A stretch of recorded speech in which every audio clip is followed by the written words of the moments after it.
Terima kasih atas kedatangan adik-adik yang sudah mau hadir untuk mengikuti kegiatan penyuluhan pada sore hari ini. Baiklah, sebelum kita mulai, terlebih dahulu isi daftar hadir dulu ya.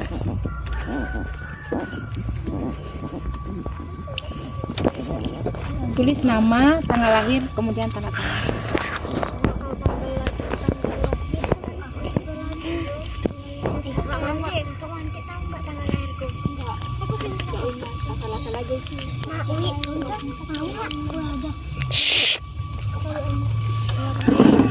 Oke, skip. Exit.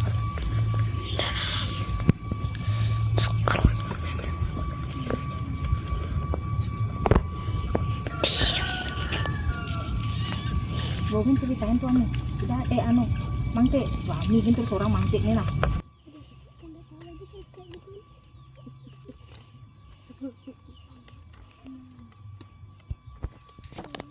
Sudah Ibu Bidan.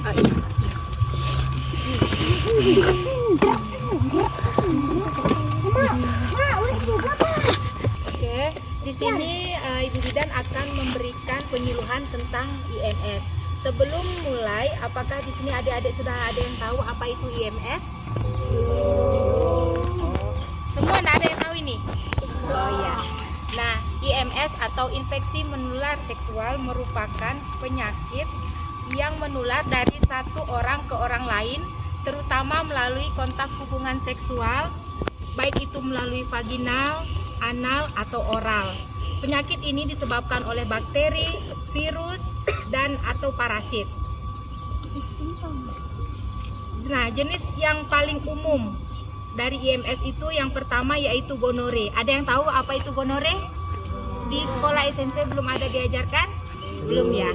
Ya, gonore itu sama seperti kencing nanah ya.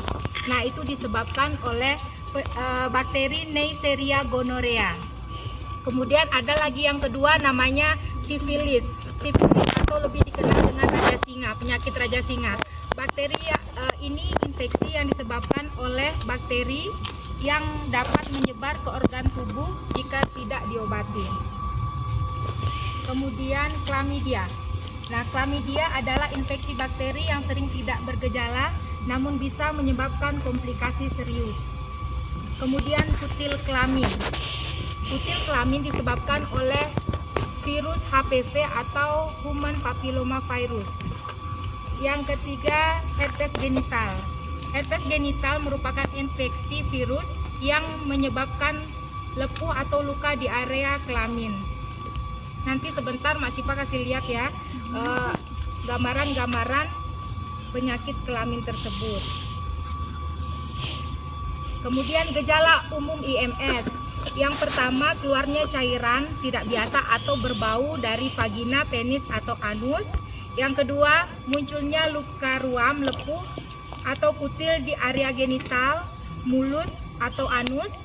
Yang ketiga, rasa nyeri, panas, atau perih saat buang air kecil, gatal atau kemerahan di sekitar organ intim, kemudian nyeri saat berhubungan seksual atau terjadi perdarahan setelahnya.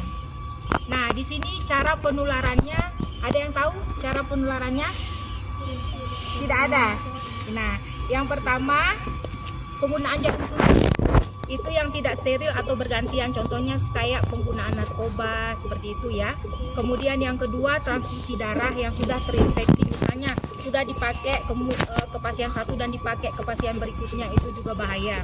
Kemudian dari ibu ke bayi selama masa kehamilan, persalinan, atau menyusui, itu bisa juga menyebabkan penularan ya.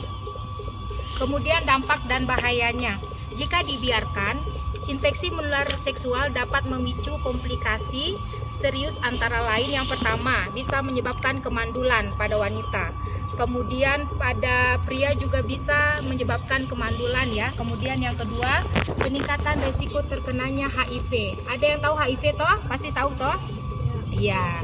Kemudian kanker organ reproduksi, misalnya kanker serviks akibat HPV. Pernah dengar toh berita artis-artis yang kena kanker serviks? Nah, itu yang disebabkan oleh virus HPV. kemudian komplikasi kehamilan dan cacat bawaan pada bayi. Nah, ini pencegahan IMS dapat dilakukan dengan A, B, C, D, E. Ada yang tahu A-nya apa? Tidak ada.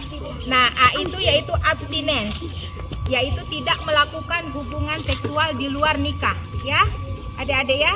Kemudian B, be faithful, yaitu bersikap saling setia hanya pada satu pasangan seksual. Kemudian C, kondom, menggunakan kondom secara konsisten dan benar saat berhubungan seksual. D, no drugs, yaitu menghindari penyalahgunaan narkoba atau obat terlarang. Ya, karena sekarang di sini sudah marak yang namanya obat terlarang, jadi harus hati-hati. Mencari teman hati-hati, bergaulnya hati-hati. Oke? Kemudian E untuk education, edukasi diri dan pasangan mengenai kesehatan reproduksi. Jika ada atau seseorang menunjukkan gejala yang mengarah IMS, segera periksakan diri ke dokter atau fasilitas layanan kesehatan terdekat seperti puskesmas atau klinik IMS untuk mendapatkan penanganan medis yang tepat. Nah, sampai sini ada yang mau ingin dipertanyakan adik-adik? Bu Bidan, saya. Ya. Saudari siapa namanya? Brigistia. Oh, Brigistia. Ya, berdiri Brigistia. Baru apa ditanyakan ini? Bagaimana cara paling efektif untuk mencegah penularan IMS? Oke, terima kasih. Ada lagi yang ingin bertanya? Saya Oh iya, sebutkan namanya. Bu Putu. Oh iya, Putu. Apakah IMS bisa sembuh dengan sendirinya tanpa penanganan dokter? Oke, terima kasih ya. Beri aplaus dulu sama temannya yang sudah bertanya ya. Oke. Action. Jawab dulu ya dari pertanyaan Brigistia. Di mana pertanyaannya itu bagaimana cara paling efektif ya? Ya. Bagaimana cara paling efektif untuk mencegah penularan IMS? Nah, itu pencegahan paling efektif adik-adik dilakukan dengan tidak berganti pasangan. Oke, tidak berganti-ganti pasangan. Kemudian selalu menggunakan kondom pengaman saat berhubungan seksual, serta melakukan vaksinasi untuk jenis virus tertentu seperti HPV atau hepatitis B. Seperti itu ya, Brigistia ya. Ada lagi yang ingin ditanyakan? Sudah, Bu Bidan. Oh iya, terima kasih. Kemudian Bu Bidan mau jawab pertanyaan dari adik itu ya.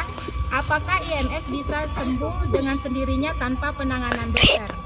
Nah, jawabannya tidak bisa ya.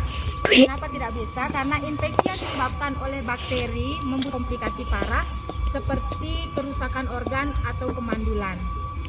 Sampai sini sudah paham adik-adik? Sudah. Oke, pintar ya. Jadi apa itu IMS tadi? Infeksi menular seksual. Oke, pintar.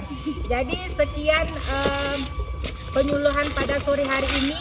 Semoga bermanfaat. Saya tutup dengan Om Santi Santi Santi Om. Selamat sore dan Shalom. Selamat.